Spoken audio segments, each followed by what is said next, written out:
Hey, welcome back. In the last video, we were discussing Main Street businesses. The type of business, typically a mom and pop shop that focuses on servicing a local community. It could be brick and mortar. It could be a home services business. It could be a cafe, a laundromat. So typically a Main Street business is less than $2 million in gross revenues, $1 million to $2 million in gross revenues or less. Less than 20 to 25 employees. Personalized, community-focused business. So we discussed that out of every 1,000 businesses that are put up for sale, that are Main Street businesses, only 20% of them are going to sell. So that means 800 out of 1,000 are going to fail to sell. So we also discussed that how larger businesses that do between $2 million and $30 million in gross revenues, you know, logically you would think that that would be an easier business to sell, and it should be. It really should be, but only 30% of those businesses sell, and that's the purpose of today's video. It's how you can avoid the mistakes that so many business owners make. So how you can position your business to be successful, to raise your intrinsic value, and to put together a great exit strategy. Now, one of the main reasons why businesses fail to sell is because of unrealistic expectations by the owner as far as the valuation of the business. And this happens for a number of different reasons. One of the reasons is they're taking advice from people who do not know how to value businesses. Just because somebody's an attorney or a CPA doesn't mean that they've been trained in how to value a business. The majority of small businesses are valued on what's called SDE, seller's discretionary earnings, and that's the total benefit that an owner would enjoy from the business. Now you got to remember this. In a small business transaction, the majority of lending is done through the SBA. So there's going to be debt service. So effectively what that means is that not only does the business have to now support the new owner's life, but the new owner is going to have to be able to service the debt for the purchase of the business. So a key component of a great exit strategy is going to be realistic valuations. So how can you get a great valuation? Well, one thing you might want to do is you might want to contact a local business intermediary, somebody who's been trained in valuing businesses. And another thing you might want to do is go and get your business pre-approved by an approved SBA lender.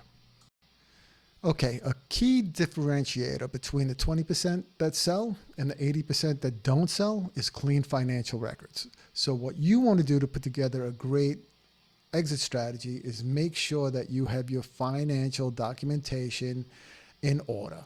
This is critical to attracting buyers, and it's also crucial for the due diligence period when the buyer's going to come in to verify everything that you've claimed. All right, so at the very least, what you're going to need is 3 years of tax returns. 5 years is better. If you can show year over year top line and bottom line growth, your business is worth more than if you're trending down. Businesses trending up, of course, are worth more than businesses trending down or even businesses going sideways. So other than the tax returns, you're going to want to have income statements, profit and loss. You're going to want to have balance sheets. You're going to want to have cash flow statements, bank statements. You want to verify everything. You're going to want to have accounts receivable readily available. You're going to want to have accounts payable readily available. You're going to want to have good inventory records. You're going to want to have any debt or financing agreements that you could show. You're going to want to have your payroll records. You're going to want to have vendor and customer lists. You're going to want to have good financial projections that provide realistic financial forecasts. And you could have a quality of earnings analysis. And that's an independent analysis. It's conducted by an accounting firm that validates your financial health, and it covers any discrepancies. This is very valuable to have audited financial statements with the stamp of approval from an accounting firm saying, yes, we've looked at this and we verified this, and this is all really good. Next on our list is the dependency of the owner. So the business can't survive without you. Now, face it, entrepreneurs a different breed of people. And a lot of times entrepreneurs just do not like to be told what to do. That's why we become self-employed, right?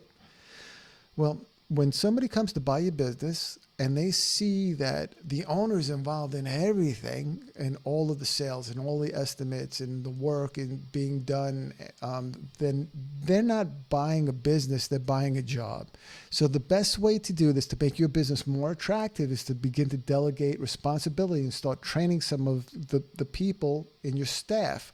Put together standard operating procedures so that everybody knows what happens. As soon as something takes place, this SOP is the answer. This is how we do things.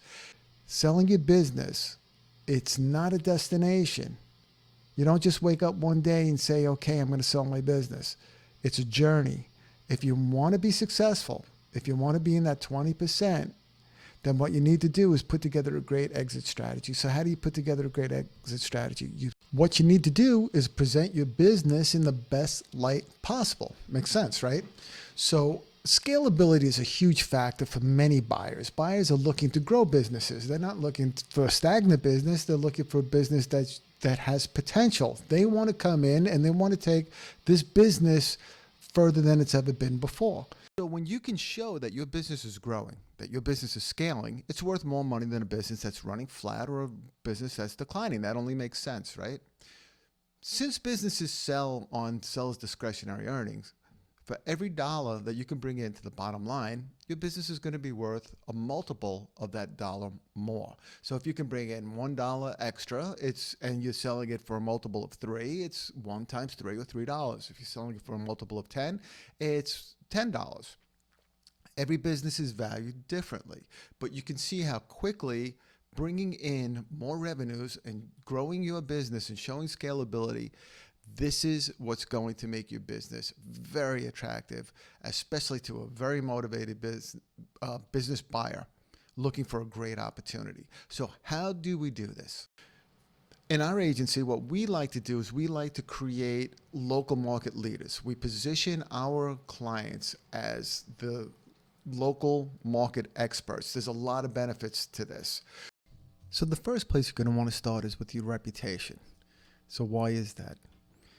If you don't have a great reputation, no matter how much money you spend on pay-per-click or SEO, it's going to be like going into a leaky bucket. Because the first thing everybody does when they're considering doing business with somebody is they check their online reputation. They Google it, right? It's going to help you to rank better, and it's going to help you to bring in more customers and clients. It builds your brand. It positions you as an expert. If you have the best reputation, you have a competitive advantage. So get to work building that reputation today. I highly recommend it. Now, the next thing on our list is going to be having a social presence, an evergreen social presence. So what is an evergreen social presence? Those are the things that are helping businesses to rank that are wide cast. It could be things from Facebook. It could be things on YouTube. It could be things on LinkedIn. Let's have a look. Let's pick a really super competitive niche. Let's say lawyers. Actually, best lawyers. Oops. In LA. And let's do a search. Here we go. We have the Wilshire Law Firm in the map pack. They're ranked #1 for this search term. We're going to copy them. And we know, look at the reputation. Very good. 2.5 thousand, 4.9 star reviews. Now what we're going to do is we're going to search for them directly. And what we're going to see when we get those returns is where their offices are. And now this is the evergreen traffic, that not presence, that we're looking at. Facebook. The Facebook is ranking really well. YouTube ranks great. This is from their website. So AI is changing the way that SEO optimization is done. That's why today we're more focused on SEO. Is still an important pack. That's still very important. But generative engine optimization is becoming increasingly more important. Here we have AI giving you this information. Wilshire Law Firm, Bisner, Chase, Brown, these are all coming up. Google's searching Google's AIs are searching the entire web. Having as much generative, evergreen presence as you can is going to help you to rank better. Okay, so the next thing on our list is going to be paid traffic. So paid traffic comes in different forms. So it could be advertisements on Facebook, on Google, on LinkedIn, on whatever platform makes the most sense for your particular business, your particular industry, your particular location. And it could also come in the form of SEO, or it can come in the form of generative engine optimization, getting that content pumped out there, right? So that's all kind of ways to get paid traffic in. You got to start with your reputation, make sure that your bucket is going to hold that water, and then you can, get your social presence going, getting your social media channels set up, get your Facebook going, get your LinkedIn going, get your Instagram going, get your TikTok going, get out there. And then pay traffic. It's the fastest way to scale your business. We can turn traffic on overnight just by running the right ads. Now, of course, every business is in a different place, right? Some businesses have great online reputations already. Some businesses have no reputation online at all. Some businesses don't even have a Google business profile set up yet. Some businesses don't even have a website yet.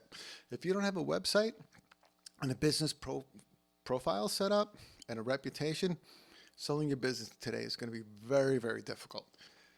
Some businesses are going to have a great social presence, the evergreen presence. Some businesses are going to be running ads. For some businesses, they're going to have so much traffic coming in that answering the phones becomes difficult. So now this is where we want to focus on funnels and automations and AI to improve these situations. By implementing conditional logic into automations, you can boost productivity and streamline so many of the processes that somebody already has in place. For instance, an AI receptionist can screen phone calls, take names and addresses and phone numbers and the purpose of the call.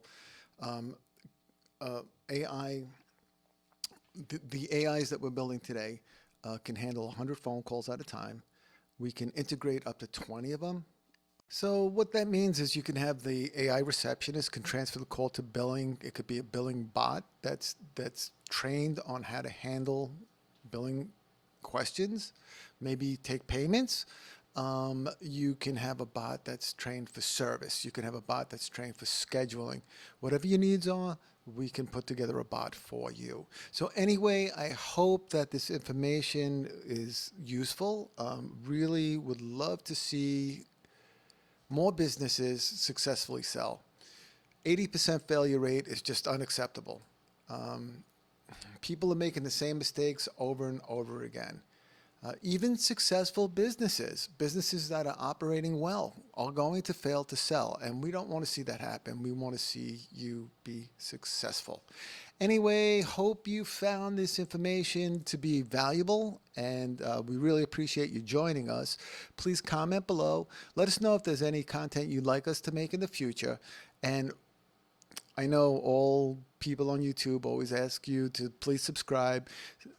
I am going to do the same. It would mean so much to me if you would please take the time to subscribe. Anyway, thank you so much, and we'll see you on the next video. Bye.